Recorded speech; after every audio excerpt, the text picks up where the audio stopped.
the U.S. Musician Society, and she and I are planning to have a Qing concert in Taipei late August this year. So if any of our members are interested in joining, please let us know, and we can organize a trip to Taiwan. We're getting some static. I'm not sure who it's from. It might be Upeo. Yeah, it's Upeo, I think. Some sort of staticky sound. Turn on your mic just once more to prove it. She's already using headphones, though. I'm not sure what's going on, but it seemed like it was coming from her. Is this an invite for a trip to Taiwan in August? Yeah, I think that's what she's doing. Okay, I'm going to turn on recording here. Recording in progress.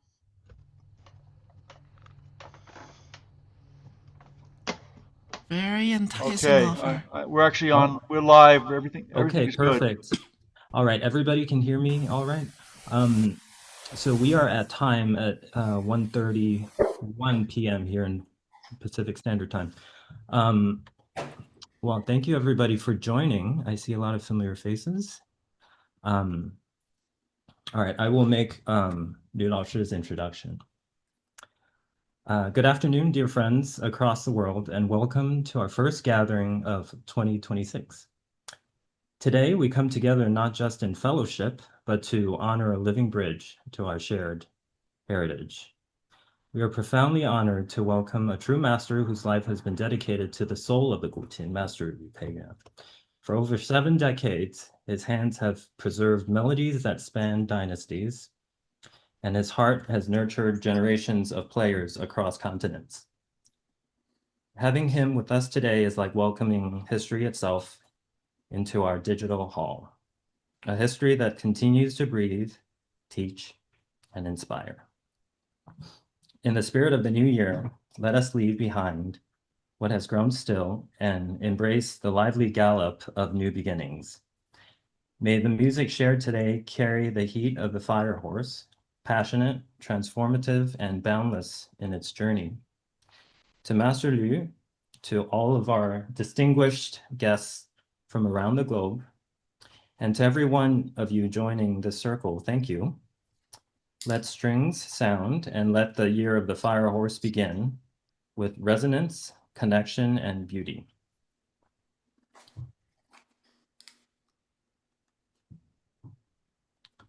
All right, I will now do an introduction in Cantonese because that is what I usually speak in communication with Master Liu. 我們無比榮幸地迎來了將畢生奉獻給古琴靈魂的呂培原大師。70餘年來，他的雙手守護着跨越朝代的清音，他的心血哺育了跨越大陸的幾代琴人。今日大師在座，猶如將歷史本身迎入我們的殿堂，一段仍在呼吸、傳授與啟迪的歷史。迎新之際，讓我們辭別舊情，擁抱新星的奔騰。願今日琴聲載火馬之熱忱，熾烈革新，行健無疆。感向呂培原大師向來自世界各地的嘉賓，向在座的每一位，賜以衷心感謝。願詩同響節，願火馬之年以清音，以知交，以雅韻開邊。多謝大家。And with that, I would like to introduce Master Liu. 呂老師，請。歡迎呂老師。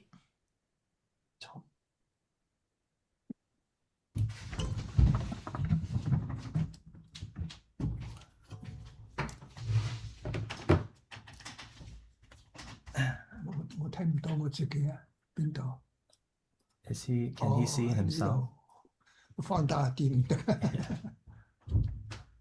Yeah, let's enlarge his window. I think we have to pin. Yeah. Okay. 啊，咁好。呂老師你好，而家主角喺你楊舒婷，嗰度，我哋嘅 Vice President 楊舒婷。係你好，呂老師你好，你好，你好。係我哋係呢一個紐約琴社嗰邊四方八面嗰邊過嚟嘅，咁啊我喺多倫多，咁佢喺多倫多。咁啊雖然叫紐約琴社，但係社長咧就而家喺你身邊。咁我哋而家有紐約州啊、巴西啊、歐洲啊、台灣啊，四處都有我哋嘅琴社嘅會員，都係向你拜個早年嘅。好高興見到你哋，很高興見到你們。Very glad to be meeting everyone. Can I say 怎麼 something? 做啊？現在我彈啊。葉明美想跟你說話。呂老師、呂先生記得我嗎？葉明美係咪？葉明美 ，Yeah. OK. Actually, 呂老師 and I we have known each other for over 40 years, right? 我跟你認識至少40年。等陣間 ，Let's turn your volume up a little bit. But Junie said it has a lot of echoes. Does it matter? 明美啊，You can just move your mic a little further away from your speaker. That should solve it. OK. I don't How have a about mic. now? Is OK? 聽得見嗎？ I don't have a mic. 好 That's okay. 葉明美啊，你講啊，你講啊。我想就係同阿呂老師 reconnect a little bit because we haven't connect for a while. 你好。呂老師係講廣東話㗎係咪？梗係啦，梗係啦。你記唔記得我哋係識咗超過40幾年㗎應該。We have known each other for over 你大聲啲好 45 years, I 冇？ guess. 聽唔到。你大聲啲。哎呀，聽唔到啊！得啦。我哋認識係超過，我諗有40幾年。係啦，我知道。一定有，因為蔡老師嗰陣時。如果係香港到而家有50幾年啦。50幾啊？有冇50幾？蔡老師嗰陣時係。Okay. I need to translate a little bit. I have known Master Lui for, I think about 50 years or even, I don't know whether it's more. Because when Chai Lao Shi, my team teacher, was alive, and I think Lui Lao Shi, you came to Hong Kong, right, for visit? That's how we first met. 就是說呂老師來香港，看蔡老師的時候吧，應該我的古琴老師。看蔡老師的。因為所以我們認識，應該有沒有50年啦？你大聲啲講啊！我聽唔到。哎呀，聽唔到啊！係啊，聽到你大聲啲，你大聲啲，你咁細聲我聽唔到啊！我把聲係好大嗰啲人。Yeah，而家得啦 ，OK。我哋認識係咪超過50年啦？已經。係啊，我知道，係香港啲先嚟㗎啦。因為從蔡老師嗰陣時開始。Maybe I speak in Mandarin because a lot of people are Mandarin speaking, I guess. OK。就是我認識呂老師應該有50年，因為我的老師蔡老師跟呂老師認識了多少年啦？蔡老師 and you, how many years have you got? 蔡老師到而家，我識蔡老師，都識我老師係差唔多年紀嘅，差唔多時間嘅啦。咁你蔡老師到而家到我老師到而家，應該60幾年啦。唔係50幾年，60幾年。嗰陣時我所以係好耐歷史。唔係我唔學琴嘅時間，你聽我講，我冇學琴時間已經識蔡老師㗎啦。我嗰陣仲未學琴啊，我已經知道蔡老師㗎啦。我未學琴。喂，我哥哥呂正遠嗰陣時雅集，我仲未學琴，但係蔡老師已經喺度㗎啦。我就識呢位係蔡老師，嗰陣時仲要吳順伯啊，吳順伯你知唔知？胡春白，胡吳順伯我就冇見過。徐文景知唔知啊？徐文靜 Yeah， 但係 your brother I have met the very famous pipa player， 呂振元 I have met personally。I went to You one of his met my concerts. brother? Yeah, I met your brother. Oh, I went to one of okay. his concerts. 那 I 很 mean, 早 maybe 很早 45 years 對 ago. 對 Yeah. 對對對。 I met your brother. Yeah. 哦哦。所以Junior, are you translating? Thank you very much for doing that. Yeah, you translating the whole okay. thing. Yeah. Okay, yeah. 那么所以 say hello. Okay, okay, thank 很 you. 難得， Bye bye. 很難得。 Bye bye. Okay. Thank you. Okay, let's start. Let's start. Yeah. 李老師啊，你唔想彈一首啊？為大家彈一首。而家彈咗。你選擇，或者你唔想講一下你學琴嘅歷史啊？或者呢個要講好耐咯。簡法，我先彈一首或者你隨便。你要問我先答，我唔會自己講講掂。你問我你幾歲學琴㗎？可以你邊個老師？咁樣你啱啦嘛，我知道你個訪問就啱啦嘛。你就講我講啊。我要唔記得咗一樣嘢，我趁呢個機會祝呂老師你邊位？身體健康，祝呂老長師命過百歲，OK， 過百歲。佢係 So I wish you a very happy, healthy life, and also live past 100 years. OK，多謝多謝你。因為以前係講長命百歲啊嘛，因為而家啲人咧 ，because people live much longer， so 我而家 wish people live over 100. In the past, we always say that wish people live 100 years old because that's a very long life. But now we have to wish people live over 100 years. 所以我就祝呂老師身體健康、快樂、長命過百歲。OK， let's start the meeting. Thank you very much. 好，呂老師啊，不如我哋講下你之前學琴嘅即係經歷啦，好似譬如講你老師啊，或者你係幾時開始學琴？我點解會學琴呢？我嗰陣時香港大約幾年唔記得啦，時時出去演出嘅嗰陣時咪嗰陣時最早咧係松基書院，而家就係中文大學。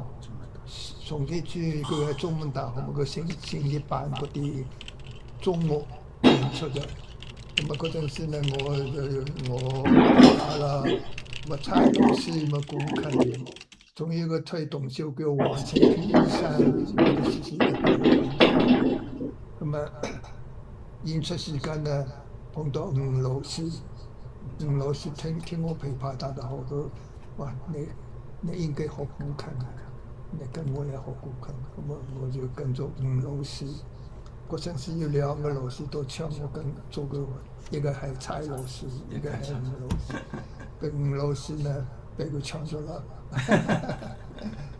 咁啊，我嗰陣時冇琴，有一日屋企嚟一個年紀好大嘅，大概70幾80幾嘅老先生，佢係吳順伯。胡兆基的老師。佢嘅正式名字叫吳俊陽。佢帶咗架琴嚟，佢話呢架琴係好平，你可唔可以？但係我睇下呢架琴咧，一塌糊塗啊！個琴面都咁啊亂晒龍，嗰個13個灰都冇嘅，俾人哋我諗本嚟係金灰，俾人哋挖咗啦。我話唔可以，100蚊都唔可以。後面啊，過咗幾年，我要嚟美國之前，我每一個香港嗰啲音樂界我都去拜訪佢哋，我話我要走啦，同你哋講拜拜，咪要一個姓陳嘅彈古箏嘅，佢話要架琴咧，可唔可以？咁啊佢攞出嚟，差唔多幾整好啦，係邊架琴咧？就係嗰架我而家改咗佢叫整好啦，叫查福機，仲係一塌糊塗，但係佢可以彈啦。我睇我都聲音幾好啊！咁啊我問佢幾錢，佢話300蚊，我咪300蚊買咗翻嚟。咁啊後面我睇到聲音真係好，咁啊叫柴火機重新整過，啲灰都換咗嗰啲綠嘅肉啊，唔係翡翠綠嘅肉就得噶啦。咁啊其他整好咯，好，咁啊帶咗嚟美國，個家緊一陣我俾你睇下，仲喺度。OK， 仲要呢？咁啊嚟咗美國係咪？佢後面咪嚟咗美國。嚟咗美國能夠產生琵琶演出嘅，我琵琶彈得幾好嘛。古琴嗰陣時仲係唔係幾好，冇彈啊，都唔係彈得唔好，冇彈去 solo 出去，後面彈熟啦嘛，咁咪有時琵琶打個古琴。嗰陣時係喺邊度呢？係San Diego SCSU，not UC San Diego， 仲有一個 SDSU， 咁啊我哋差唔多1年演出2次，仲要同2個朋友，一個彈古箏，一個吹笛，一齊去，我們3個人，咁啊嗰個呢1年2次，做咗20幾年，我而家唔去啦，太老啦，而家做呢個仲喺度。Pacific Trio， 嗰陣係 trio， 我一個琵琶，又是帶個琴，一個古箏，一個笛子，又是個拉二胡，3個人咁樣。OK， 我彈一首《秋風時》。OK。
多謝老但師。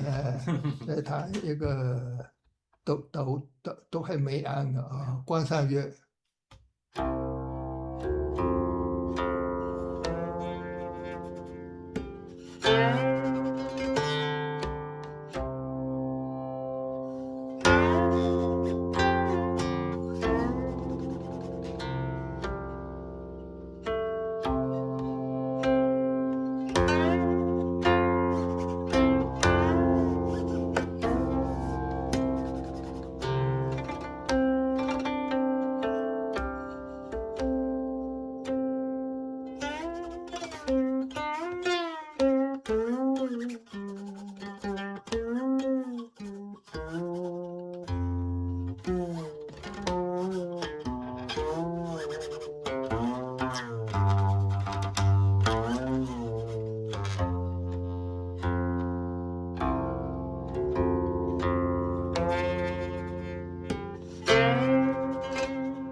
李老師啊，關山月咧呢個尾巴咧有個我跟你學嗰時咧，我覺得有一個好有趣嘅故事。你話你係啊，上個 radio 度，上個叻，呢個我記得好清楚。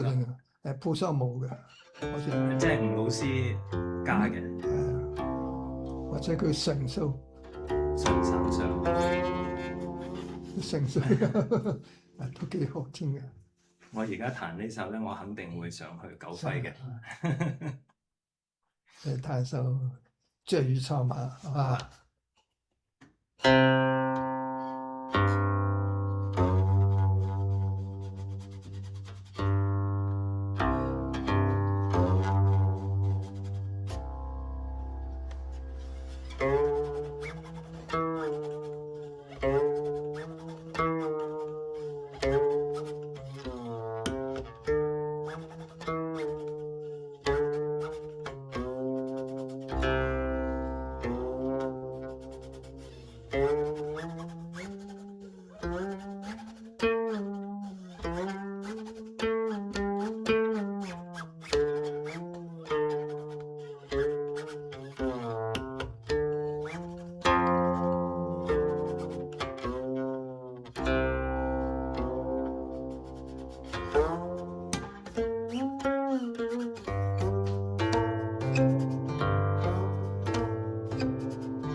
多謝老師。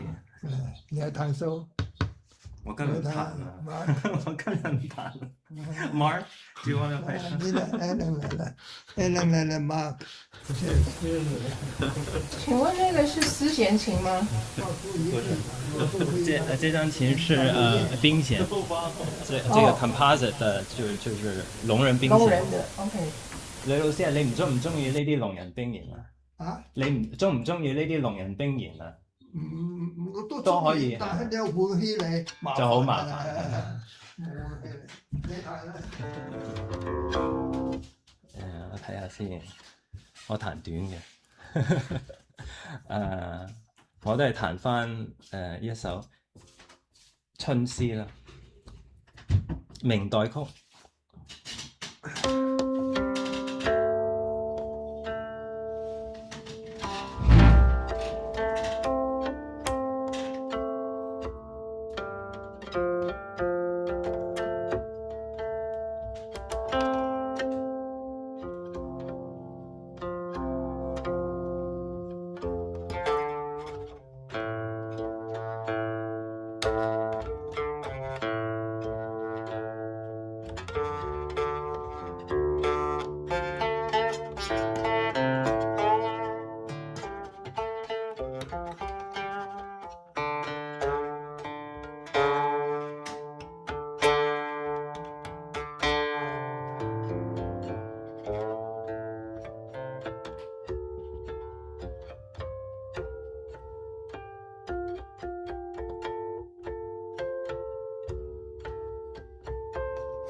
OK， then Mark。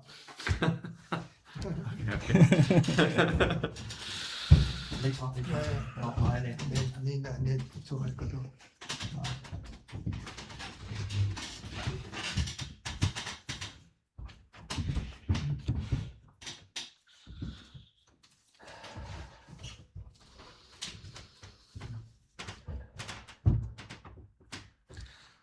鬼出來事。鬼出來事。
Sorry.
I still get nervous playing for my teacher.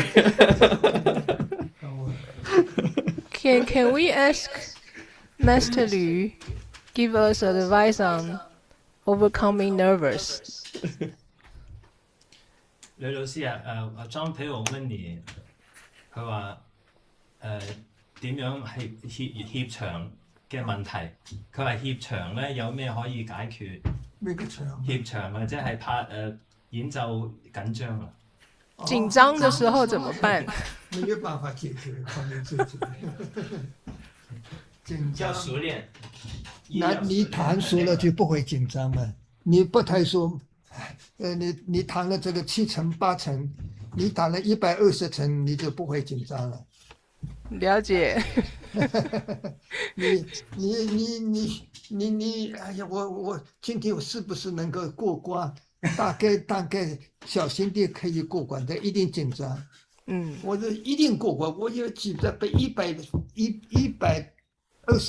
這麼說，120分這麼說，我就是打個8次，打個9次也還是有100分，那你不怕了，根本不用緊張，對吧？是。那請問自己嘛，你彈熟它就不會緊張了，你彈的這80分、70分，那麼一定緊張的。對，所以剛學的最好不要馬上彈，要彈那個彈了10幾年的。你剛學，你上台上一次台，你本來彈60分的，你上次台你可能會再增加到70分，你再上一次台，你本來70分，你到了80分了。你所以要多。天天關在家裡不上台，天天這個永遠彈不好，你一定上台，要這個對大眾演出。我不怕你們，我自己彈給你們聽，那就好了。我第一次上台是緊張得不得了的，後來彈好了，不緊張了。現在我上台不緊張，彈琵琶也不緊張。以前彈琵琶上台，不是上台，這香港電台沒有人看到的，就帶了個麥克風，也緊張得不得了。后来不紧张了，后来你下边做这个几千个人，我都不紧张了。So Alan, can you translate? The key is being well practiced, right? So, You have if to you- practice you it have to to- 120. 120. Not So- just so 100, you have but to plan for 120. 120%, right? So if you lose 20%, you'll still be at 100. And you have to go on the stage many times. Yeah, that's true. But I also know some people that have gone up to perform and they get they actually don't want to perform anymore.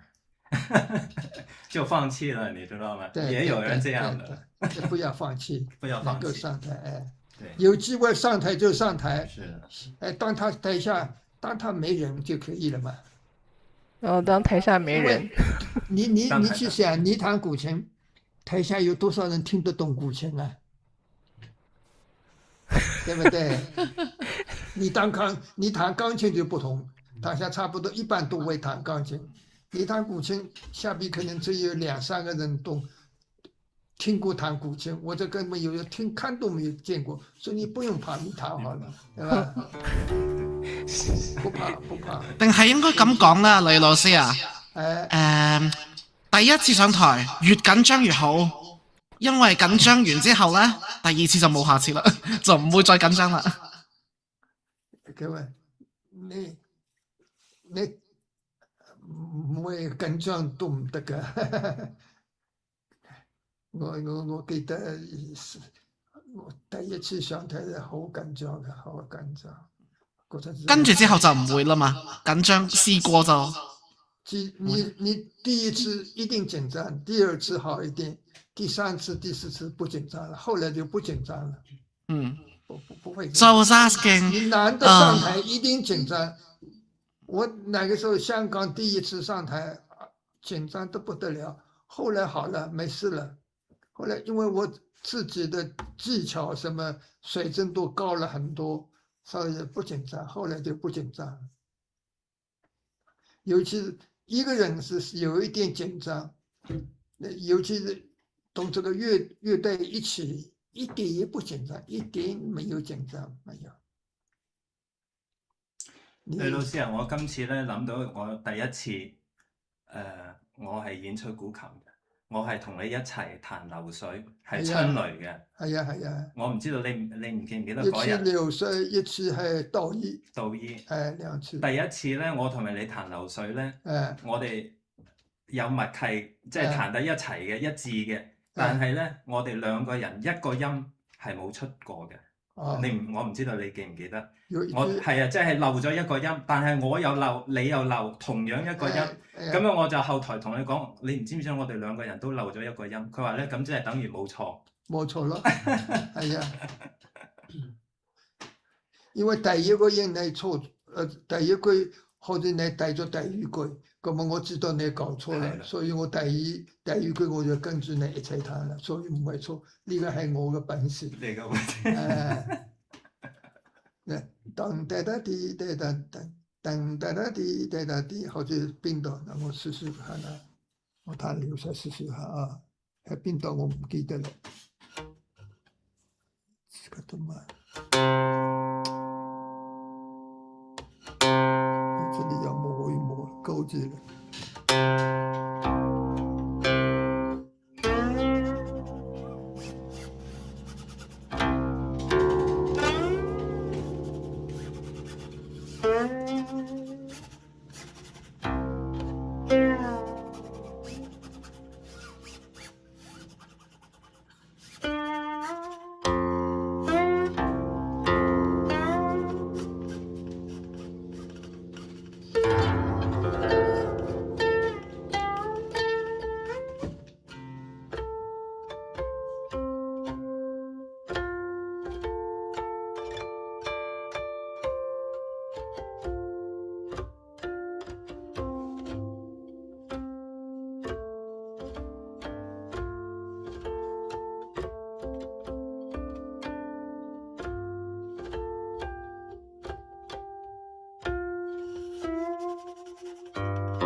忘记了，我知道喺呢度，喺呢度。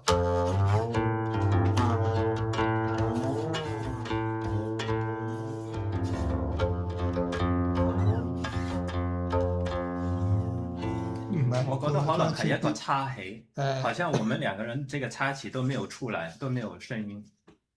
我都第一忘了很多年，次第一次很多年前我知道你错了，所以第二次我是跟你的，哦，所以没有错了。哦没有第一次错了，还你懂的，老師還有點問題。不是还要轻一点。對，沒錯。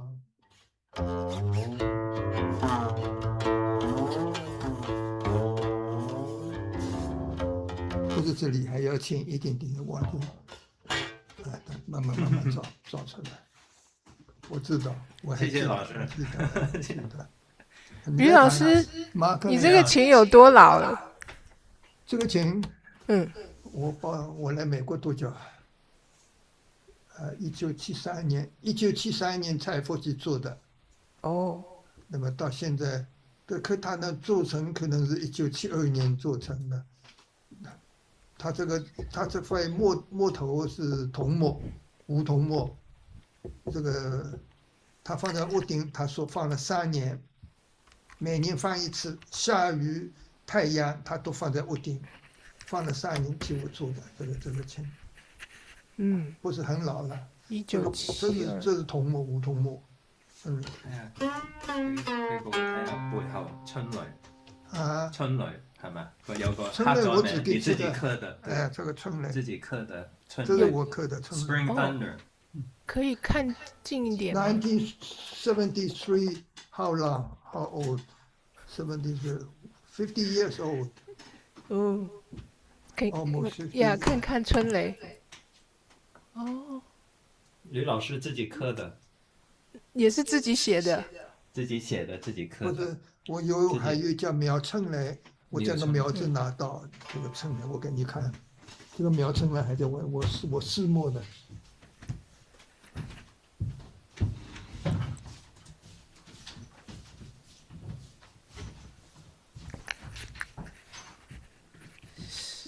So that name of the qing is Sounder of the Spring, Spring Thunder, yeah. and Spring And, Sounder. you know, it's also significant because Master Liu, we had a local orchestra here, and it's probably at that time one of the most active orchestras in North America, I would say, or this side of the hemisphere, really.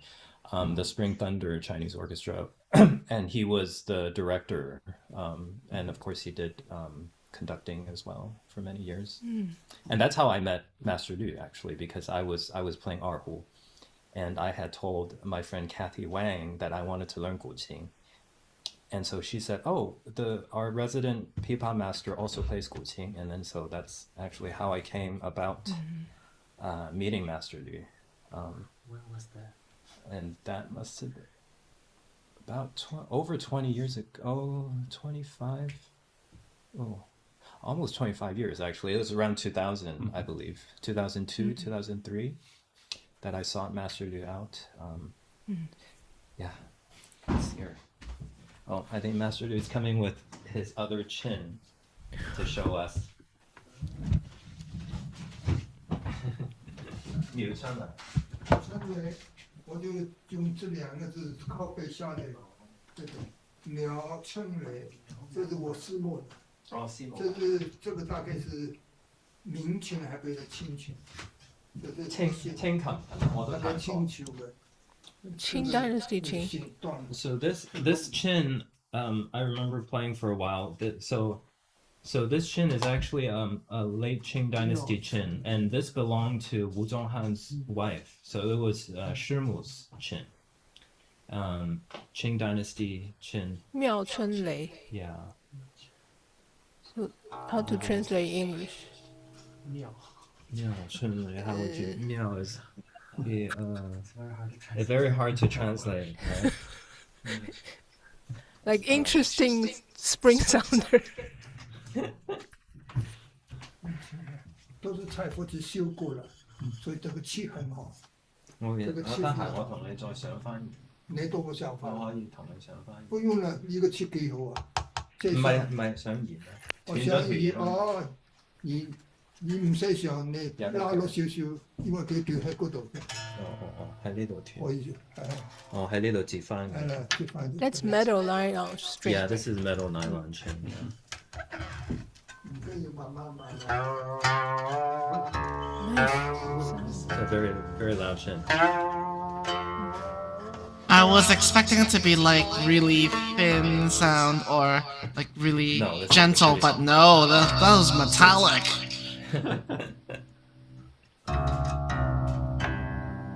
Oh, okay. I think we'll probably end it here. So well, thank you. I think Master is a little exhausted now. Probably he also has another student soon, so that's fine. I think let us end it here, and then Uni, please carry on without us. Thank you, Alan. Thank you, Mark. Thank you very much. Thank you. It's very nice. Thank you, Mark. Okay. Alan. Be in touch And soon. All right, bye-bye. Bye. Thank you. 你冷不冷？你 All right, thank you, Mark. That 不冷。 So, Uni, you mute? Yes. 为什么要嘴巴的男人？ Hang on, just prepping stuff. So let's see. After our excellent performances from Master Lui Pui Yuen as well as the gang over in Los Angeles today, next we'll be having, I believe, 2 panel discussions or presentations today, starting with my own with the much belated book launch talk about my latest book. So let's see, share with audio. There we go.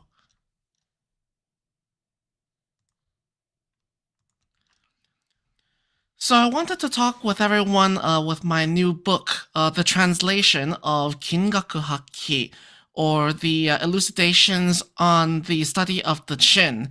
And I'll be making a very brief summary of the contributions this book brings to the Qin field. So once again, the book is called 英語琴學法輝 or 英語見學學 which is the English translation version of the Kingaku Hakki elucidations on Qin studies. You can buy on Lulu, and you can also listen to the recordings on YouTube and Bandcamp on the links you see here. So, really quick rundown. Professor Yang Yuanzheng wrote a PhD thesis back in 2008 or so on the Japonification of the Qin, namely in the early 18th century, that the Japanese tried to Japonify or bring the Chinese 7-string zither into a Japanese musical system. And it was authorized by the 8th Tokugawa shogun, Yoshimune, under the academic supervision of Ogyu Sodai, who is, you can consider as the Machiavelli of Japan. And this project started in 1715, and the completion of the project actually went after Sodai's death in 1732, when it was the final results were produced to Shogun Yoshimune by now the project leaders Tsuji Chikato and Onoda Tosen. And these several pieces were picked out for a concert, and the rest of the pieces were seen in 2 scores. One is the guqin hu and the kintogaku hu.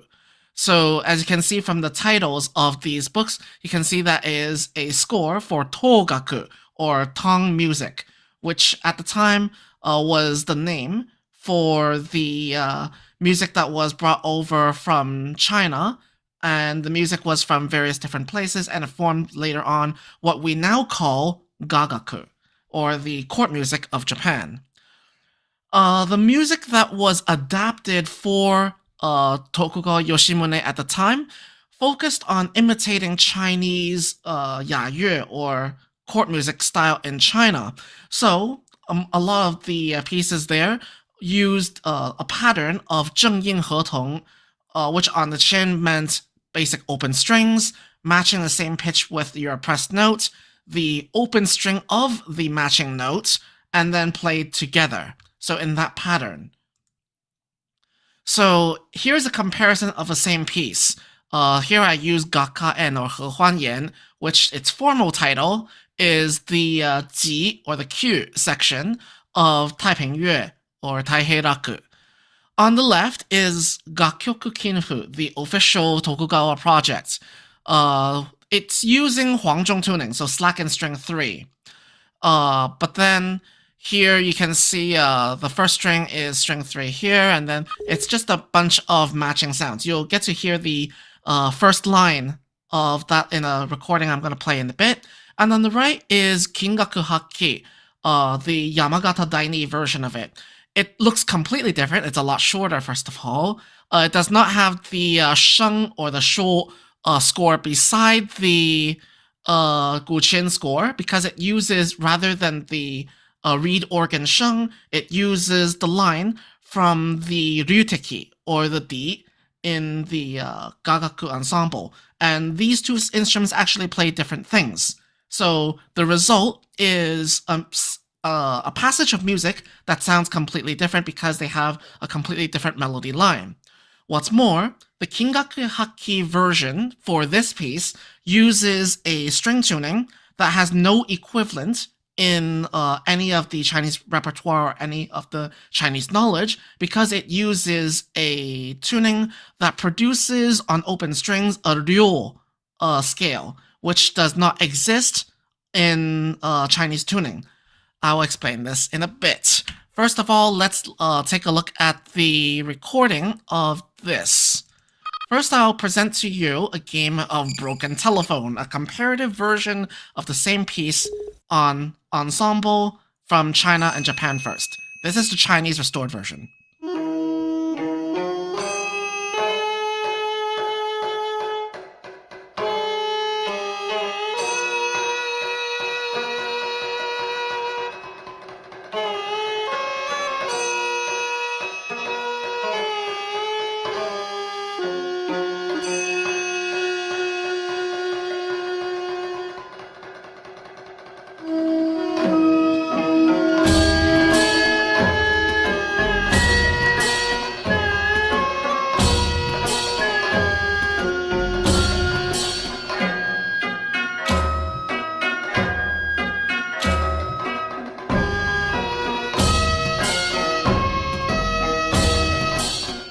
I'll cut that for now. Here's the same section up to the same point in Japan.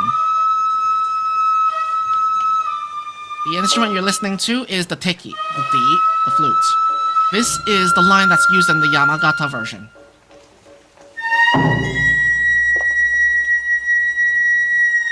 You see on the right someone's roasting their instrument? That's the shou, or the sheng, over a fireplace.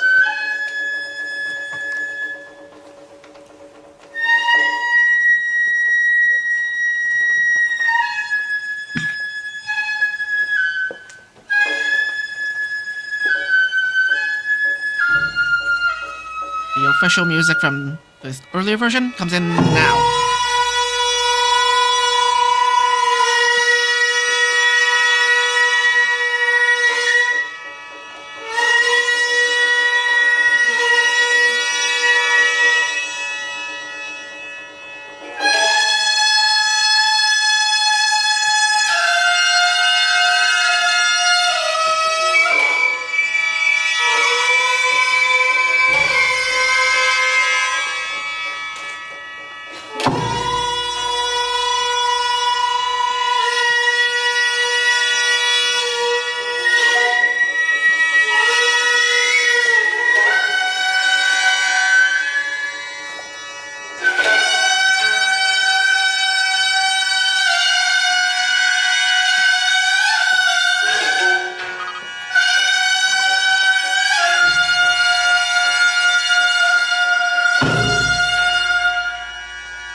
So you can see up to this point, this two passages of music sound very different. One is played 3 times slower because in the Meiji period they slow down even more. But they're the same piece of music, coming from the same written score, and yet they're performed very differently. Now, we're talking about guqin adaptations of the same thing that came from a performance something more like to the second demonstration. And because of the fact that they come from different instruments, now the guqin adaptations also look very different. Which I have made recordings of both you can find on YouTube. First is the official project.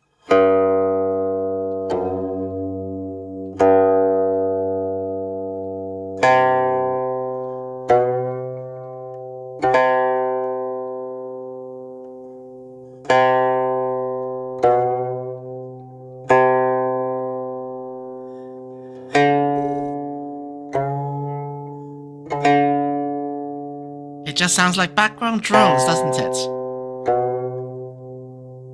But not exactly.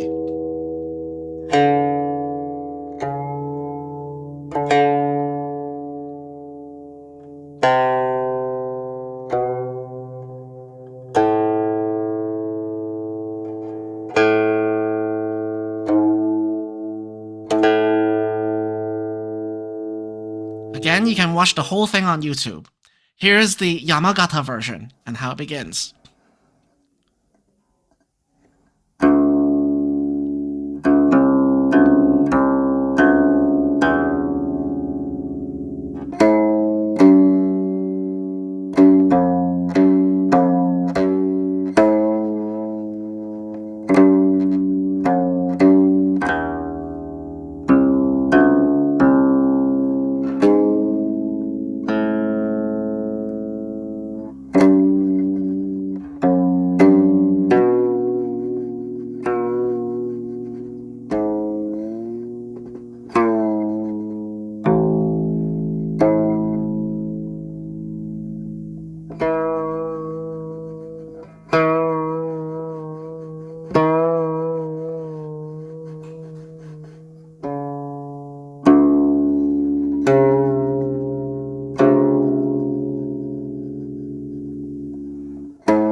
So that's just a small sample of the different versions or the different adaptations that have been done over history.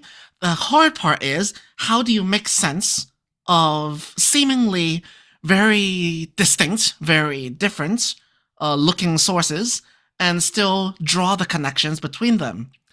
So while there are sometimes some things that look similar, but because of the lack of information sometimes, because sometimes the tuning for the piece may not have been studied, the pieces and its fingerings may look out of whack, or that they make no sense, or that the rhythm is indeterminate, so it's hard to draw up one for one some kind of equivalency with a supposed original source that is from what we now call the Gagaku score. Let's see. Okay. So, a quick word on how Yamagata does his tunings.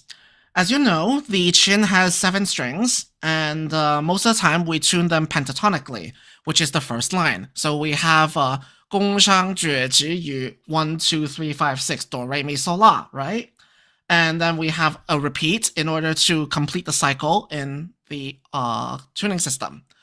But in the ritsu and ryo scales in Japan, they don't use the anhemitonic pentatonic tuning system that the Chinese do. Their ritsu scale is like our pentatonic mode, except that their do, their gong, is situated on our yu instead, our la right here instead. And then we start counting from there with all the other tones, but then the tones are still the same. So in other words, whereas you have the pentatonic Lydian, Mixolydian, or Ionian scale, you would have the Dorian scale be the standard or the default measuring stick in Japan. And in order to move from Ritsu mode to Ryo mode, what you would do is you would shift the zhi of the Dorian scale, the E and the A, up one semitone, so that you would get a hemitonic pentatonic scale instead. And if you look closely, it's 1, 2, sharp 4, 5, and 7, which technically is also a gong scale. So it's technically a traditional Chinese, like, Lydian scale, but the focus, instead of zhi, it becomes 变zhi, and instead of yu, it becomes 变gong. So while technically it is also a gong scale, it is not possible just by using the cycle of fifths to tune to this ryo tuning.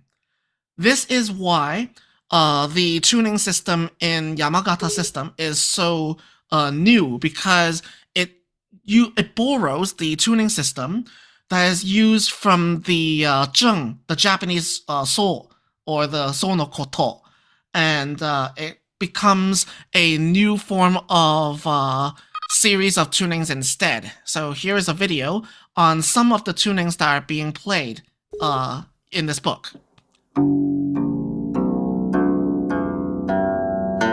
Some of them may sound familiar to you because they're either qingshang or standard tuning. But you hear other ones are very exotic sounding. This is standard tuning.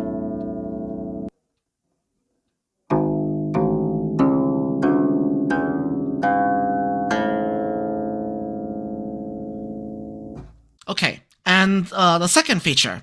You'll notice that I'm using a 9-string chin right here. And so far, the ones that I've shown you are all using the first 7 strings. Because Yamagata cannot cover all the different scales in the banquet mode system using just these scales, he proposed to use 2 instruments instead, so that the entire range, a broad range of tonics can be reached.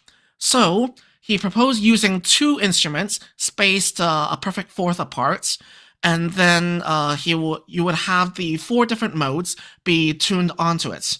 And the funny thing is, if you have a 9-string chin, you can compound these 2 instruments together, and it would form the system that Yamagata proposes if you use the top 7 versus the bottom 7 of the strings.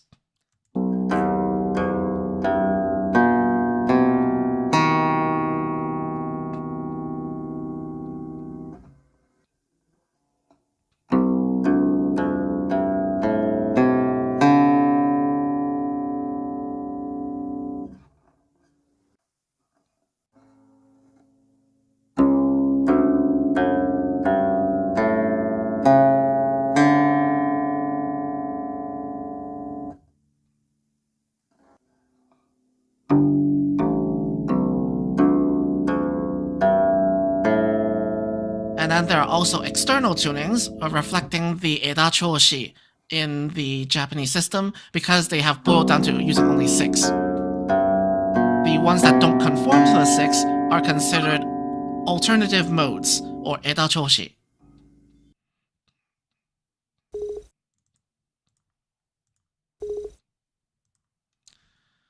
Okay.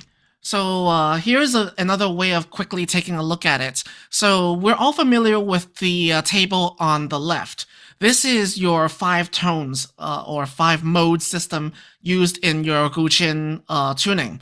So starting from the middle, you have standard tuning, and then going up, you would have the cycle that continually tightens all the strings, and to the bottom, the ones that are all loosen the strings. For example, if you keep on tightening, you start from 5, and then you would tighten 2 and 7, and then 4. So in other words, you would exchange the zhi, or the mi of each tuning, into the gong.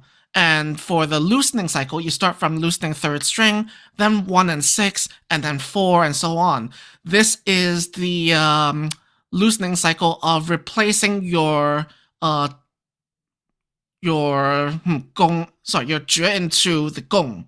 So this is the familiar cycle that we're using in the traditional Chinese system. However, the system on the right is the Japanese system, which reverses that logic. So starting from the bowl here, banshiki or hyojo is standard tuning on the chin. However, if you go on the top one here, you see that instead of loosening strings 136, it tightens string 136. So it is the reverse logic of what we would usually think of. Whereas on the other side, it tightens all in one go strings 2, 5, and 7 by one semitone, but then for the next permutation, oddly enough, it tightens 2, 5, 7 again into one whole tone. So it is a completely different sort of logic that works hemitonically or by semitones, rather than working by the cycle of fifths. So whether you can achieve this with cycle of fifths precision to the right tone, that is not guaranteed, because this is not, after all, a semitone matching your pitches kind of thing, but rather, like a zheng, you would simply slide your bridge or your fret to the next semitone, and you just have to wing it. So that's the downside to this kind of tuning system, but it is the quickest way to achieve that translation, that transposition, from a ritsu scale to a ryo scale, because that's, in theory, how it works.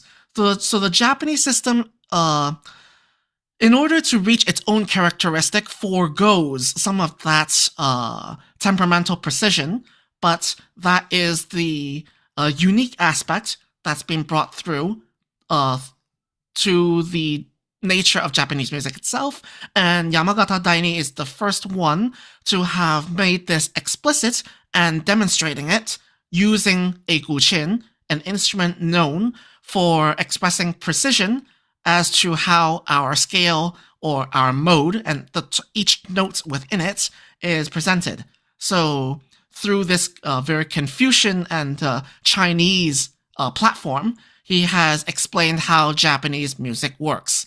And I think that is one of the biggest contributions that Yamagata Daini has brought to not just Japanese scholars, but to open also Chinese eyes to the potentialities of what our instruments can make and can play.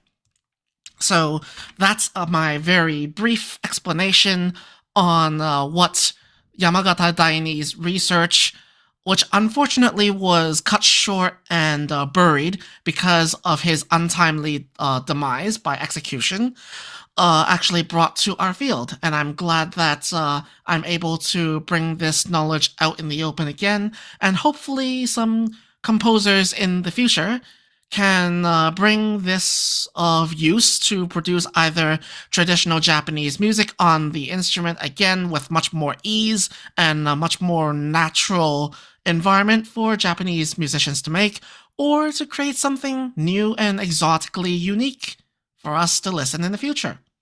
So yes, that's my talk. Any questions?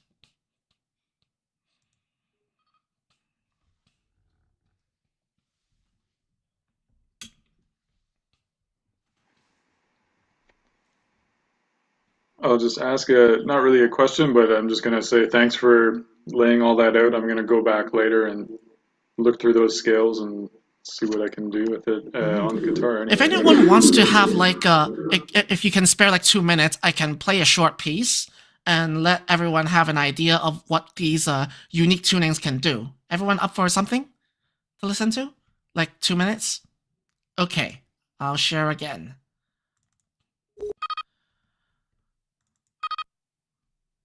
So I guess I'll play Jusui Raku this time.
Right, so you can see from the demonstration here that it was not an easy task dapuing these scores because they do sound very dissonant or exotic or just does not make sense in the traditional Chinese logic. But if you listen back to the Gagaku received version of it, it makes some sense. I can't say that my dapu is perfect. If there's actually someone who specializes in Gagaku and, reorganizes my score to make it more in line with what we're received in the Japanese tradition performance now, that would be much appreciated. But the dissonance you find in here is the result of the fact that the main score, the original score, actually was playing a different note already in the next bit.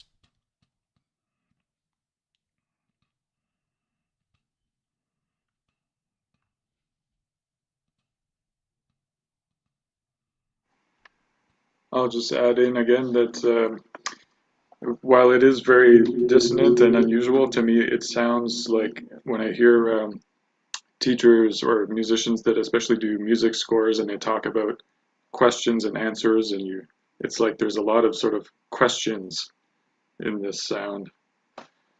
And then there's not a lot of resolution, but I guess that's kind of the thing about it, that it makes you question, life, mystery, something like that.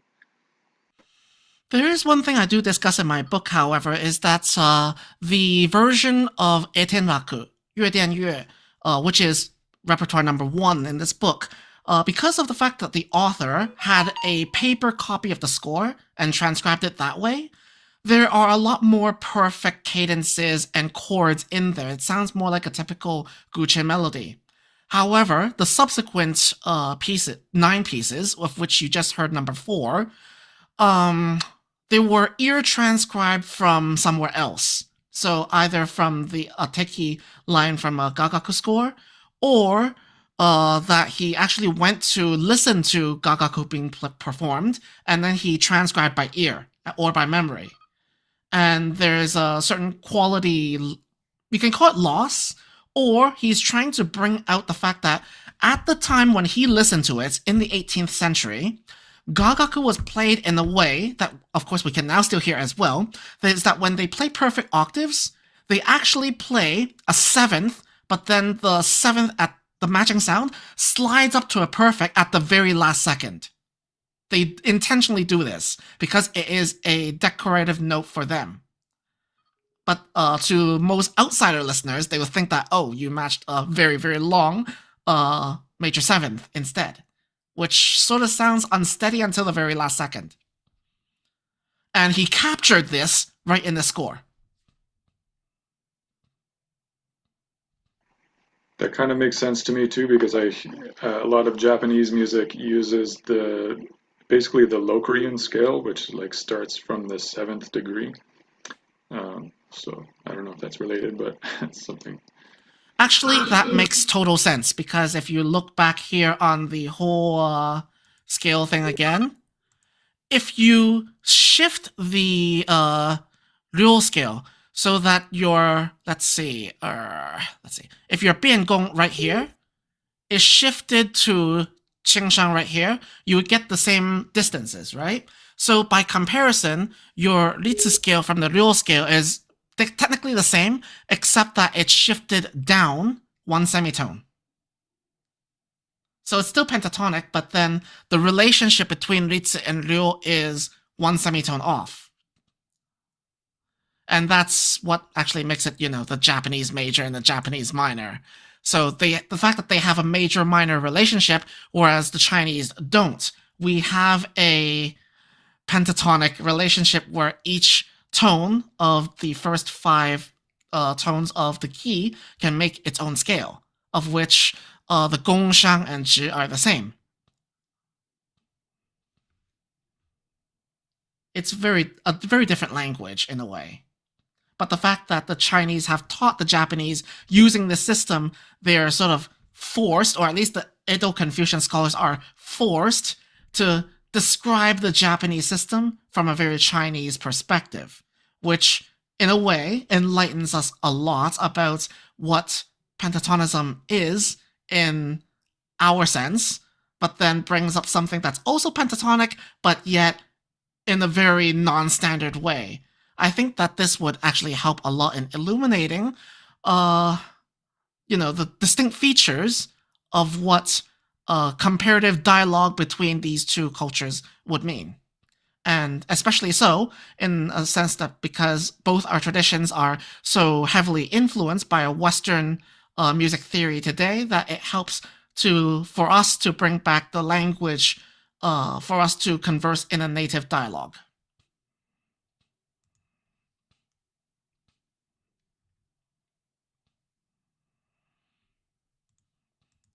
Thoughts, comments?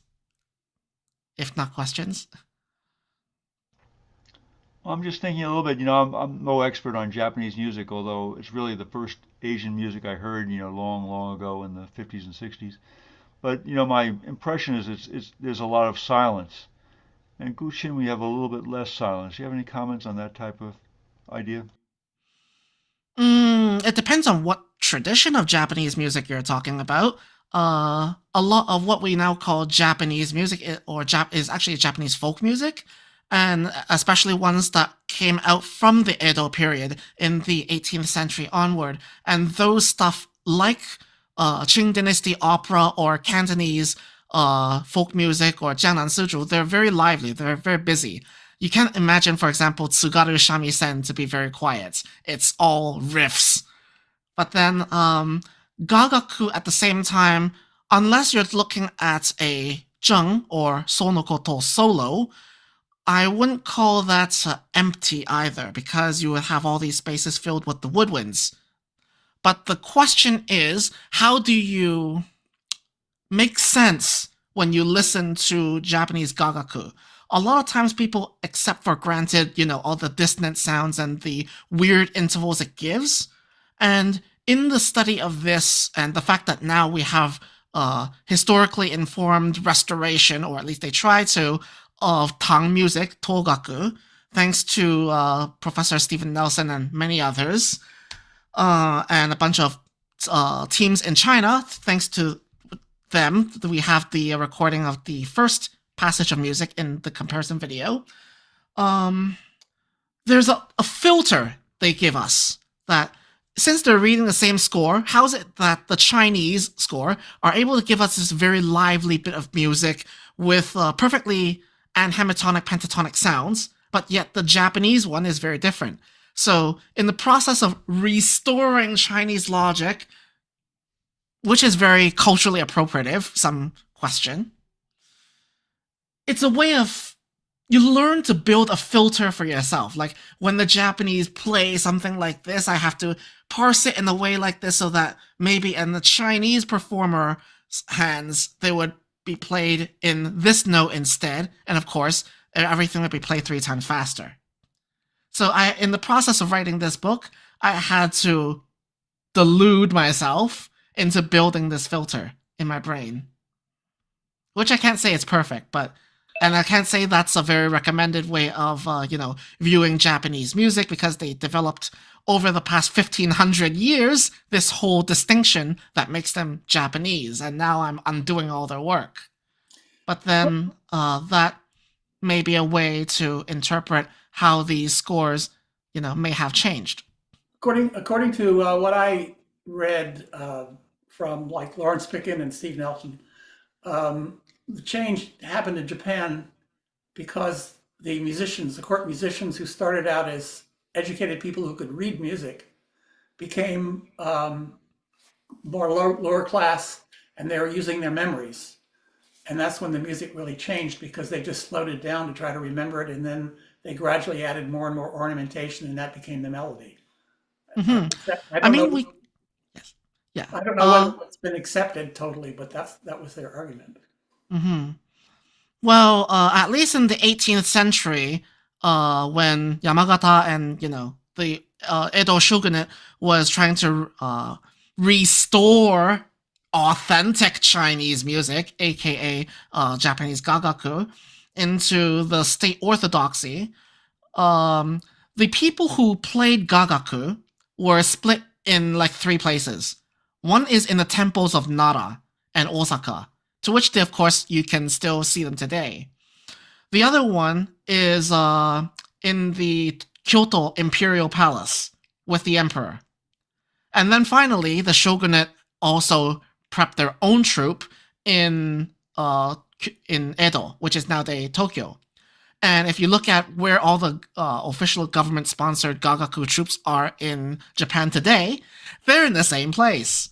But the fact that it's controlled by 3 different pillars of power in Japan, the religious body, the imperial body, and the shogunal body, which technically doesn't really exist today anymore, there is a difference or dialogue between these 3 powers. They held different traditions or different scores that wasn't put together until pretty much the 19th century, after the Meiji Restoration.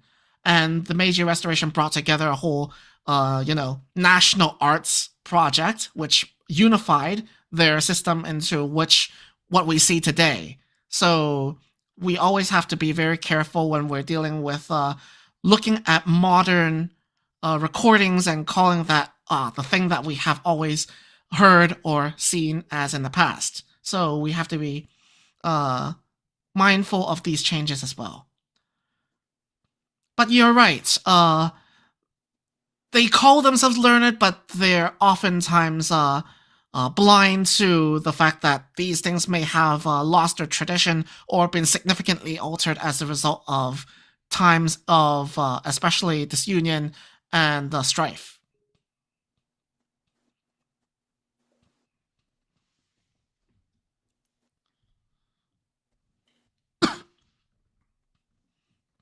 Maybe I'm thinking or wondering if the reinterpretation done 50 years ago, or whenever it was, is accurate in saying the scores that were brought to Japan most accurately reflect the Tang Dynasty music on which it's supposed to be based, then I love gagaku and togaku and so forth, but it's very Japanese. It's not, I don't see how you can use that to understand the modality of what the original music was. Well, the scores are there. That doesn't change. It's like having the old print of the Bible, but how people create denominations of music after as a result of interpretation is another question. So we're seeing dapu across different instruments, different cultures, and different takes on over different time. And Yang Yuanzheng's PhD thesis already concludes pretty decisively that the Japanification of the Qin, trying to bring the justification that the Tokugawa shogunate is the real inheritor of authentic, true Chinese knowledge and true Chinese tradition, ultimately became a project of collecting everything that's uniquely Japanese and, crystallize a period of Japanese uniqueness instead of actually, crystallizing Chineseness. But I see that Yamagata Daini was not in that system, but the fact that he's seen this project happen in his master's lifetime and continued that project means that this work is a continuation of that crystallization of what he thought was the continuation of Japanese Confucian lineage, but what he actually did was, distill a very uniquely Japanese bit of music that he heard in his lifetime. And if we are to understand how perhaps in this process of changing towards even more Japaneseness, that this is a very good piece of eyewitness or ear witness testimonial to that change.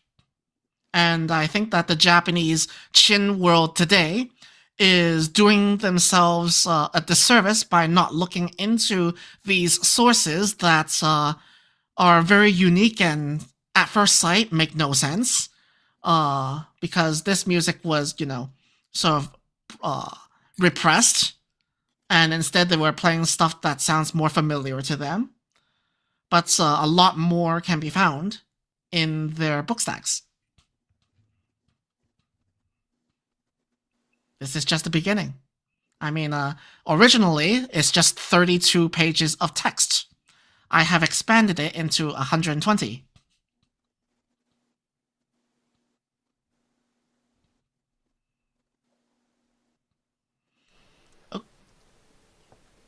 One last question, or if not, we'll move to Dan's talk.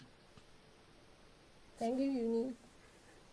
Okay, thank you, everyone. So the next up, Dan, if you would like to prepare, if you have any visual notes to prepare, we will have Dan Reed, one of our esteemed members, talk to us about his insights after playing the Chin for a while, and now he wants to talk about the distinct nature of listening to the Chin and how to interpret passages of Chin music in terms of rhythm and understanding the messages of the Chin melodies.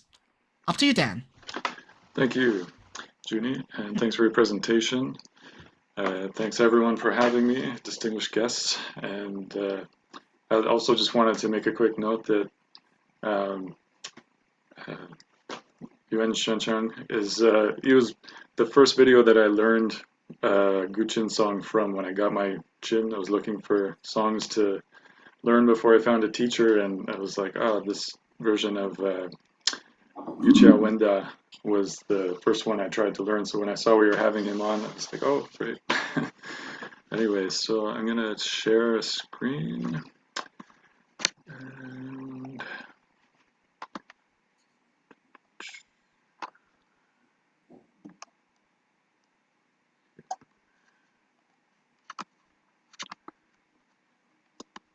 alright, so you can all see that. And can you still see the first one I popped up, or are you seeing another screen as well now? Just one screen. Sorry, I couldn't hear there. We can see your classical Chinese and prosody, your image at the corner. Okay, good. Great. So I've always felt that the guqin sounded like an old wise sage whose voice resonated with deep connection to the mysteries of the universe. His pauses, not just breaths, but silences of reflection on the true suchness to which his words could only gesture. The call and response of Liezi positing an idea, developing it further, turning it upside down with contradictions, and then embracing the whole within the unity of Tao. Guqin has the sound of a tranquil poetic rapture, a spontaneous poem arising like a gentle breeze from the poet's lips, exhaling some of the beauty that overwhelms him as he looks out over a mountainous valley or lakeside huts.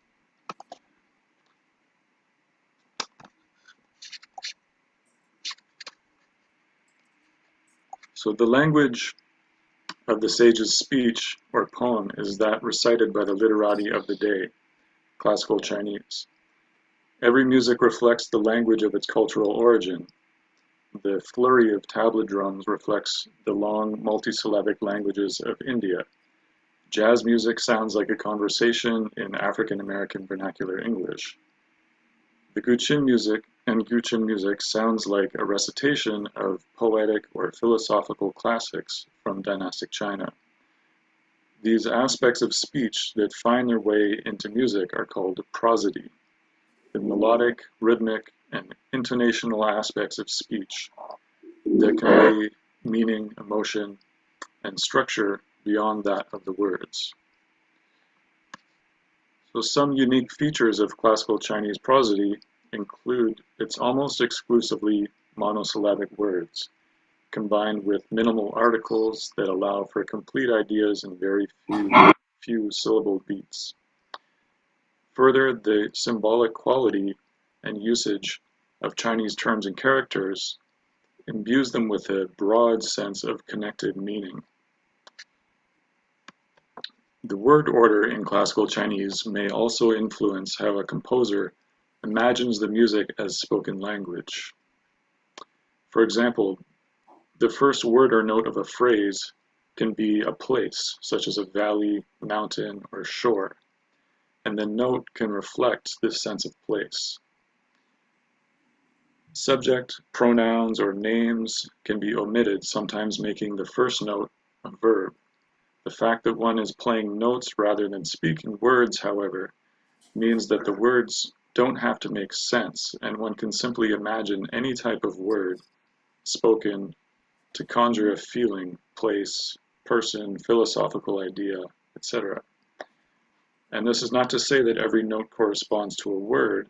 However, as the sounds can also evoke nonverbal sounds or images in nature. But the delivery of these sounds tends to be entrained to the pattern of speech. Now, here we can see a breakdown of some of the rhythmic phrasing in guqin music that I'm borrowing from Peyo's excellent video you can find on YouTube entitled Presentation of the Nature of Guqin Rhythm. So essentially it breaks down into slow notes and linked notes. And so this would, for example, if there's a small phrase in a poem and the first word might conjure the place, and then there might be a couple of connected words that would come in together, and then maybe there would be two notes at the end that would be slow again. This might be how poetry is recited, and it's also how we often hear the 5 to 7 notes of a guqin musical phrase. And I believe that there's a connection in that. Now, here's one example, and this is from the Odes of Cao in the Book of Poetry. Just to give an example, so the English translation matches exactly to the number of words and the order of the words. So, Xia Chuan, cold, the falling stream. Lie, Ye Xia Chuan, soaks the lush grasses. Jun Li Bao Lang, angry, I awake, sighing. Kai, Wo Wu Tan, recalling the Zhou capital. Yan, Li Zhou Jing. Just as a general example of how that could sound. So here's a quick example of how an English verse that is more monosyllabic than a lot of English can be. So in this verse, it's actually an excerpt from a song by Jimi Hendrix, which I find very good. I think he may have been influenced by guqin music when he wrote this, given the melody and the verse lyrics. So all but one word in these lines are monosyllabic. So I'm not going to try and sing it. I'm not I'm not there yet with my voice, but waterfall. Nothing can harm me at all. My worries seem so very small with my waterfall. I can see my rainbow calling me through the misty breeze of my waterfall. So when spoken in English, there's a lot more links in these words, whereas in classical Chinese, I would say there's more space in the words. It's easier to create space in the words because each word has so many connected meanings. And just given the fact that the line itself can be as little as maybe four words. So then we could get into the prosody of prose, that is. And so the other side of this would be just the general spoken language. For example, now people memorized classics word for word in their entirety at the time so that they could do the imperial exam. So recitation was very common of the classical Chinese, even if it wasn't necessarily how generally daily, day-to-day language was spoken. So here's an example from the first lines of the Confucian Analects, which I'll just let you take a look at, because my pronunciation is not going to be very good. And but you can see how these words like 水儿是虚指 it's just very easy to put a lot of weight on all of these words. And when you look at melodies and language, so for example, if you look at to learn with constant practice, there's a video on YouTube that talks about prosody, and he said, take a line and repeat it. And then you'll start to see where the rhythm comes in. So to learn with constant practice, to learn with constant practice. There's a rhythm in that. Or as you might see it as you might read it in the classical Chinese, then you'll find a different rhythm perhaps. Now, guqin and singing was very much connected in the early days of guqin. According to Wu, so in her PhD dissertation, Becoming Sages, Qin Song, and Self-Cultivation in Late Imperial China, she talks about these Han Dynasty figures, which you can see here. And essentially, there appears to be evidence that the Qin was largely used as accompaniment. And so there's early evidence for singing while playing the Qin include various Han Dynasty texts and clay figures of the period. Unfortunately, extant historical records are not detailed enough for us to know exactly how Qin songs were sung in different time periods by different performers. However, there was also a lot of poems that were attached to Qin songs, which you can find on John Thompson's website in quite an abundance. And thanks, John, for that. Now, other influences beyond just speaking, because not everybody obviously is thinking about words and speech and poems when they're playing. They're just hearing the music and they're playing, and they might be thinking about other sounds of water, sounds of birds, sounds of wind, thunder, rain. It just goes on and on. And also just the very fact that we're constant, even though we may be playing the song exactly as it's written, there's an adaptation. If I have a lingering note, then I'm going to respond, my next notes are going to respond to how long I hear that note lingering for example. It's not necessarily going to have to do with the prosody of a line of poetry or prose. But I believe that there is a connection there because we're still sort of entrained to that pattern of speech. At least, and now I'm following it because I have heard some Chinese poetry and it does sound that way to me. One sort of shining example to me is the opening of dialogue between a fisherman and a woodcutter. And the beginning is boom, boom, boom, boom, boom, boom. And then there's a response. Boom, boom, boom, boom, boom, boom. And it sounds very much to me like a line of philosophy or something. Somebody's stating the idea. Boom. First word, boom, boom, describing something more about the word. Boom, boom, boom, maybe adding a little more.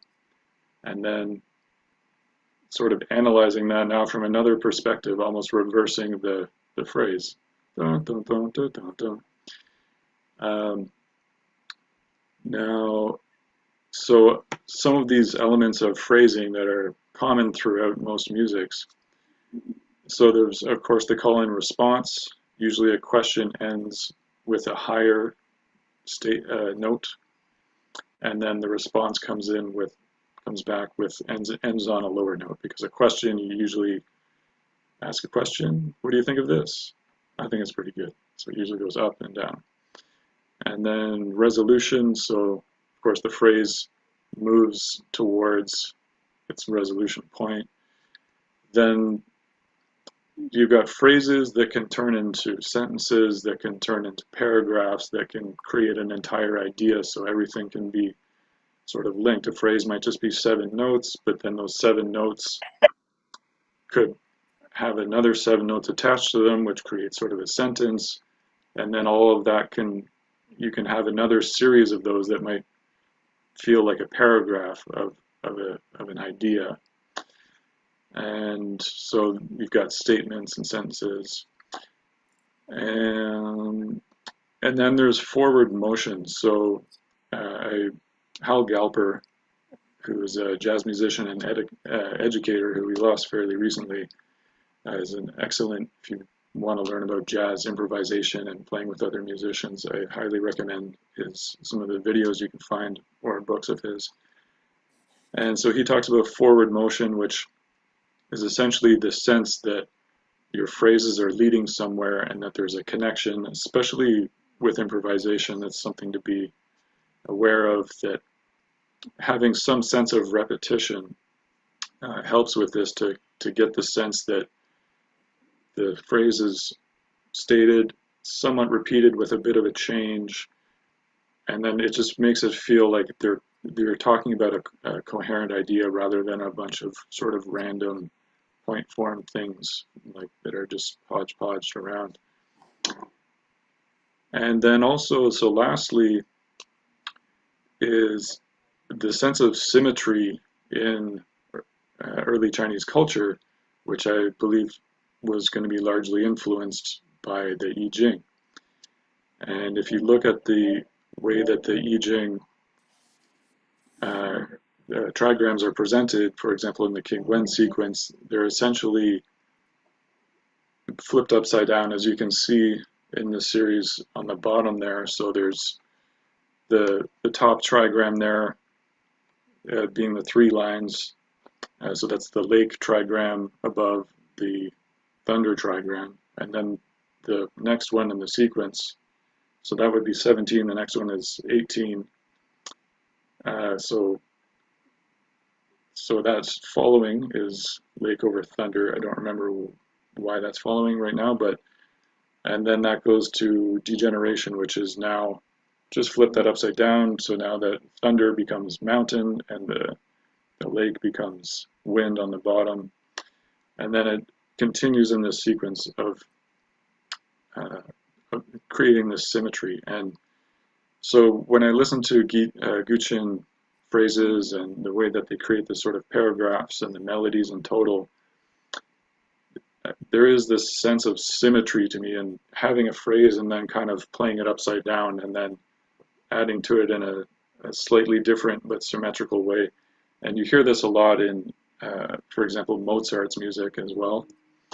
But I find Mozart's music to be almost overly mathematical for me, whereas the guqin music seems to be more like it's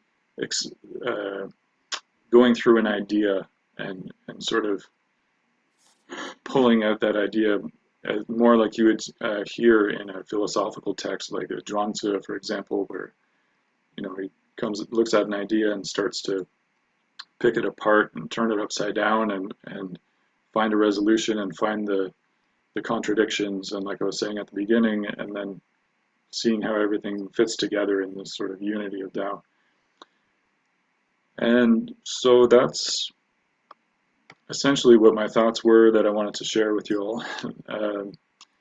That it just sort of occurred to me. I think that you hear this about if you want to learn Indian music, you have to have a sense of the language, and I think that's the same with guqin music in terms of having a sense of the ear for the poetry and also some of the drama, the theater. You can hear other aspects being the fact that it's a tonal language, and when you have like shui, for example, as a word, and the way that goes shui, and the rhythm of that, the timing of it, the speed, I think that could also, somebody who speaks Chinese languages and is used to the rhythm of these upward tones and so forth, that I think that would influence also the timing of their slides, that their slides might be a little more, whereas somebody who, like me in the beginning, my sense of bending notes came from blues music, which is completely different. And when I started thinking about the tonal side of the language, I started trying to actually find that rhythm that matches more with the way it's spoken. And I found it made my playing sound a little more connected to the tradition rather than somebody coming from outside and trying to do something on the instrument. So yeah, just some thoughts that I had. There's of course plenty more to guqin music and how it's phrased and where it came from and all these sorts of things, but these are just a few points to drop in the conversation. So I don't know if anyone has something. I'm sorry. Are you I heard something? Yeah. So hi Dan. If you're okay with me posing a question now. Yeah. Yeah. Do you know what is a 雅乐阁? Not by that name anyway, no. Okay. Have you seen something like this before?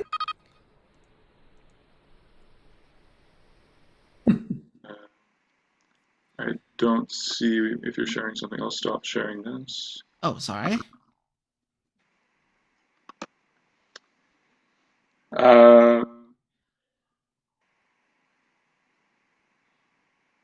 Sorry, do you know what this is?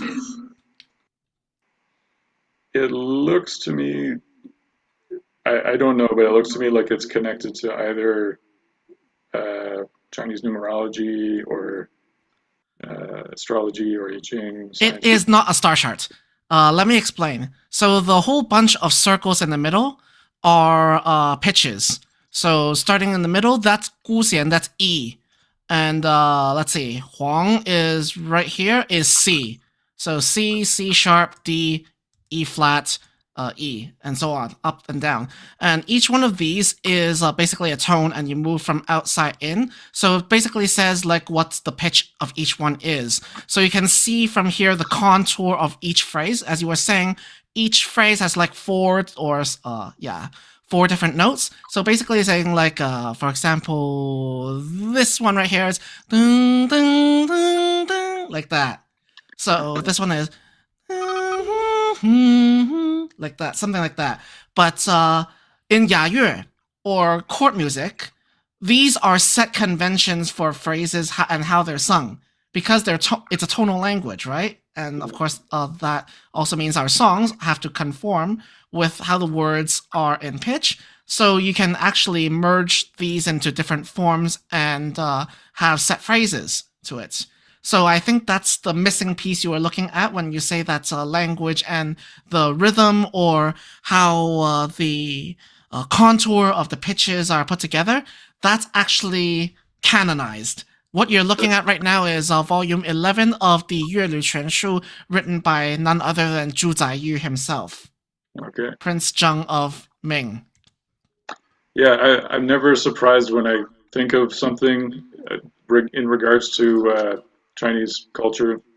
I'm never surprised to find out that a Chinese person talked about it before, to be honest. Yes, and I think that this is a really explored aspect. But at the same time, since I was making a talk on Yamagata, he actually made a comment on this. He thinks that these are all fabrications of Mingers, and they all suck. Okay. Yeah, the reason why he went away from the standard tunings on the Qin, and the reason why he doesn't use most of them and created new tunings, is because he wanted to break away from this convention, from the dogma of this whole idea of fixed certain beats that's 4 big beats split into 16 smaller beats, or if you put them in the more syncopated form, 12 beats, like that. Yeah. He thinks that this is all modern, or in other words, Ming and Qing fabrications, and he wants to restore or create something else. So that's your bit of dialogue, a bit of critique from the 18th century. Yeah, because I guess that was the intentions of. Now I'm not going to be able to remember the name, but one of the major guqin treaties from, I think it was late Ming or early Qing, where they really focused on like the kind of note by note style, and he was saying that he sort of criticized the common style now that lacked, I don't know, I guess like people were just playing through the song too quickly or something like that, and he wanted them to take their time and space it out more. He said that was the more ancient style. So I don't know if that's connected to what you were showing, but it sounds like a similar idea. That's if you think about the music of the Sui, Tang, and Song, like the other big tradition would be like Song Ci Pai, Song lyrics, where it doesn't follow the same syllabic meter that or uniform syllabic meter that you would see in previous poems, but opt for something more asymmetrical. Okay. Well, more to a degree like it revolves around the lyrics, or revolves around the music and then creates the lyrics. That's what Ci Pai usually is.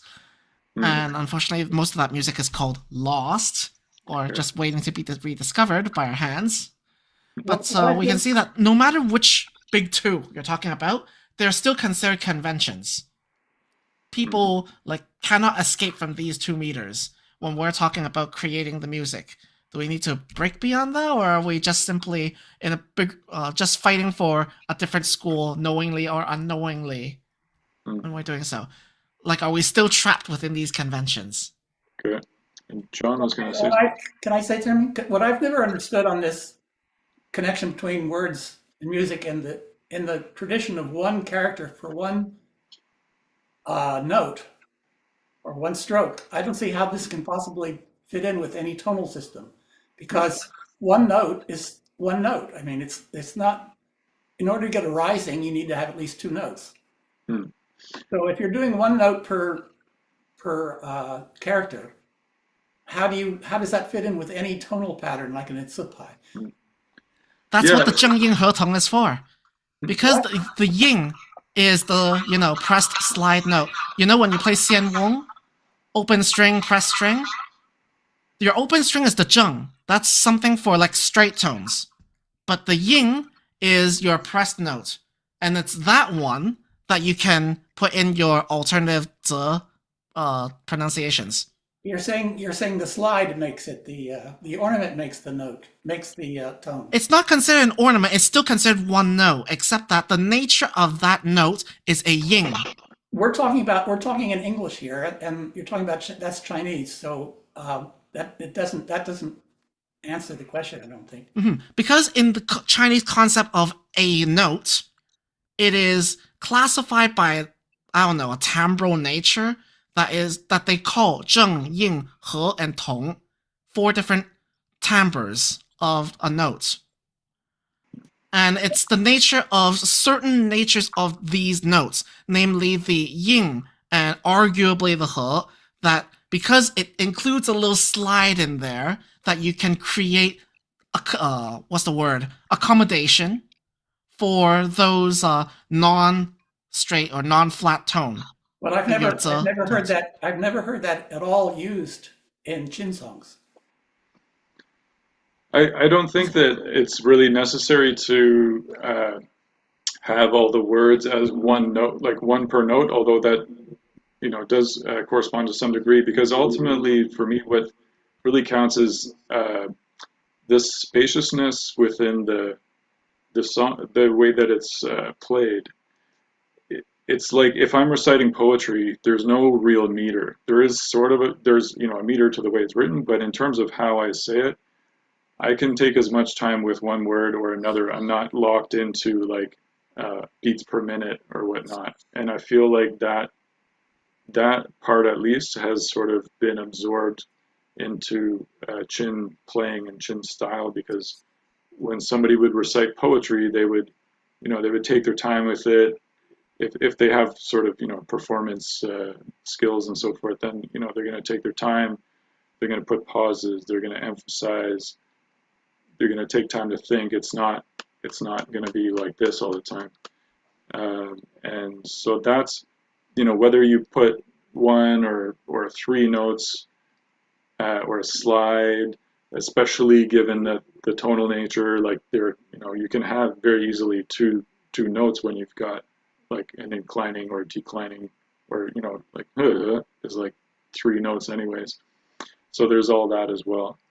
But I'm talking about the written music. The written music is giving 1 note per syllable, and so then you're talking about the actual performance, I guess, which, if I understand correctly, you can pretty much do whatever you want with in a way, but you're supposed to follow the rules. If it's supposed to be a tzu poem, then you're supposed to follow the rules of that tzu poem. But I've never heard anybody give an intelligible analysis of that, so that I could, for example, take a written tablature and try to make it fit into that gongzi, pingzi system. I mean, I guess it depends too with, when you're going to work with the text that you have of the words, and then you've got the score, and then you're trying to put them together, and yeah, it's not always going to line up. So, and I've seen some of the dapus that you've done with that, and yeah, some of it seems to connect in different ways. It's not going to be like you're going to have a lot of leftover notes if you try to go one by one, and it's not always going to sort of make sense to the meaning of the words versus like the cadences or whatnot in the music. So I don't know. I think like I suppose that it's not all like there isn't just one way of doing it all, and so there's one way of looking at it here, there's another way of looking at it there, but it's not like everybody is on the same school of it, and I think there's a lot of flexibility for the possibilities. But I'd be happy to be proven wrong and learn. I'm sure that at some point in time, the chuo and zhu, which are considered, just an adjunct of one proper character, one proper 简字, it's not considered a separate tone in itself in the slide down or slide up to a certain note. However, whether people put their lyrics to the score in accordance to the music, with the nature of the tone, rising or falling tone, is another different issue. I think that's Dr. Zhe Zhenyan, during the last conference in London, brought up a very good point in that we are trying to differentiate not just by pitch, but by the timbre of, whether it was pressed or harmonic or open string, should be treated as a different way or different tone of language itself, to bring that variety. But whether that follows to a strict, accordance or theory of something, I think that will need like statistical analysis of that correlation between the poetry and the music itself. And I think that this is something, I'm not sure, but Professor Mei-Yan Lee, who is here, would be more of an expert too. Dan, going back to what you were saying about the fisherman and the woodcutter, I thought you were going to say something about question and answer, because that opening line, da da da da da da da, seems just like a question, and the next line to me was like an answer. Yeah, and it goes on like that. It goes on like that, and it's not just question. It'll be a question, and then maybe an elaboration of the question, and then an answer, and so forth. Mm-hmm. And that, yeah, but go ahead. And that is something. I mean, when I'm doing the doco there, I'm starting out with just trying to do a structural analysis of what the music seems to be doing. Mm-hmm. And then when I do that, that's a good example of that piece, because I do that. When I'm doing the initial reconstruction, I'm not really thinking about the meaning or the words. I didn't know the words of the song, but then that seemed to fit. I guess I think of the rhythm in terms of the way I would speak it in Chinese, not the old tonal language, but or what consists of a question and what consists of an answer, because it's not always higher and lower, although that's a pretty good general guideline.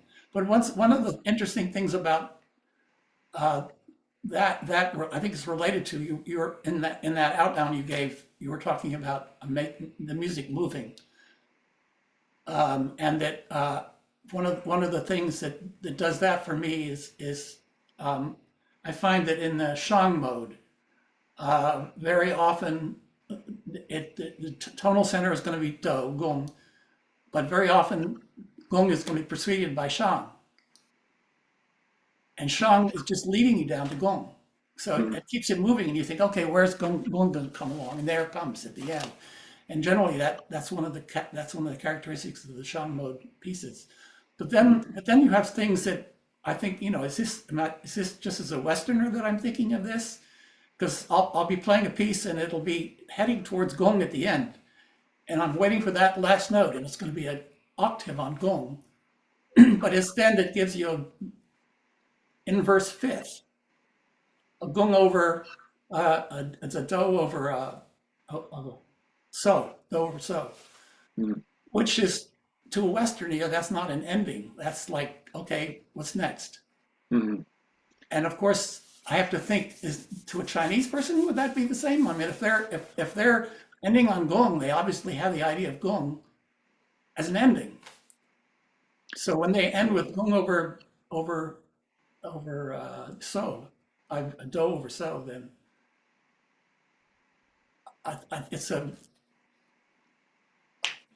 it's an odd. It's something I don't know. I mean, I can hear it. It's still beautiful, but I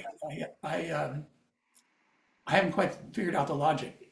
I think that's something to do with, at least from a Western perspective, where that would make sense for me is, if you're improvising lines, for example, you don't want to resolve everything, because then it's like you're done. You want to be able to continue, so you go somewhere that's not quite resolved. There's still some tension, and then it just kind of keeps things open. And I find that for like some examples of that would be the end. So the end of Yangguan Sanjie.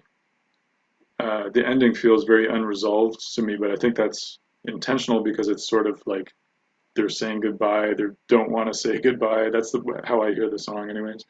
And so it's like we're saying goodbye, but we're not, or we don't want to. It's unresolved. Like, I don't want to say goodbye, but I have to let you go, kind of thing, is what it sounds like to me. So it's like unresolved. Or another one being the end of, I forget the Chinese name, but Boating Over Azure Waves, which is the prelude for Xiaoxiang Shuiyun. Sorry? Yes, that's it. So the last note of that also sounds a bit unresolved, but it resolves by beginning Xiangxian Shuiyun. If you hear it. But at the same time, for me, even if I'm not going to play Xiangxian Shuiyun, that unresolved tone, if I know that that's where the resolution is, then I can kind of leave it unresolved, but it feels like a complete statement in a way. Anyway, this is all a little bit abstract, I'm sure, but you say mañana. Mañana, tomorrow you'll play Xiaoshan. yeah, I guess, right. It's like, right. It's like it's just sort of like, here it is. We're going to leave it here for now, but.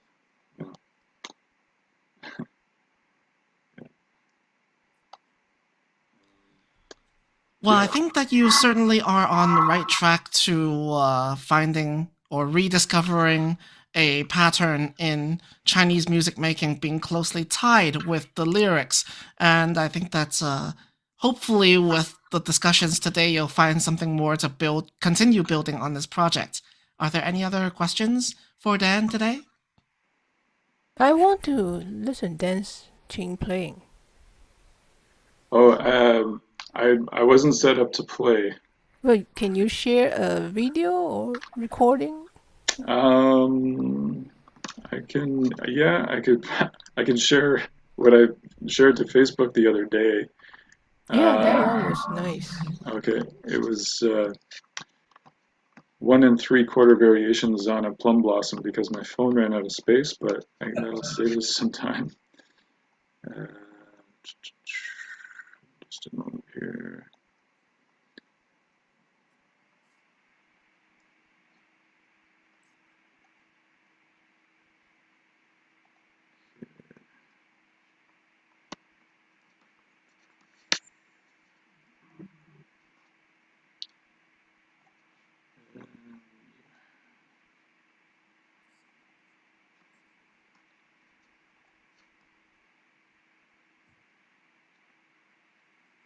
Okay, so I'm just gonna do the share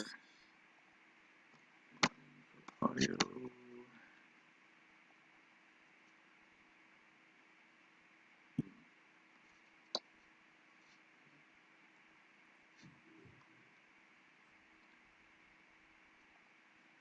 Sound, optimize video. Okay, let's see if this works.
All right. Once again, thank you very much, Dan.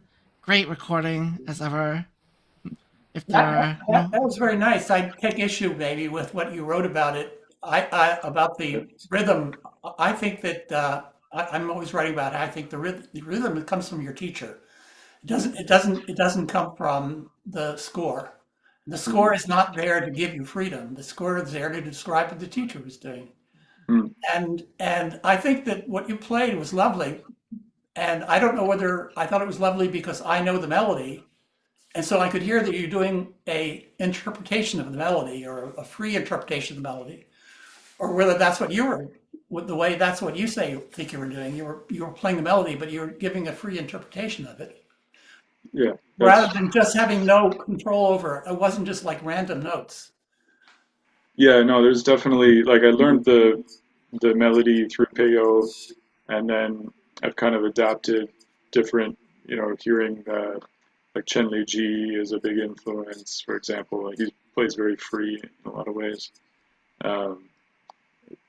And yeah, so it definitely it was overstated in what I was writing there for sure about there being no rhythm in the notation, but I still do believe that there's an element of openness to the interpretation, while the rhythm, like the melody is there. It's pretty more or less obvious where the melody is, but in terms of, like I was saying, if somebody's reciting poetry, they might pause here, they might pause there, and that's very open. Whereas in like a Western rhythmic score, that's going to be like pretty,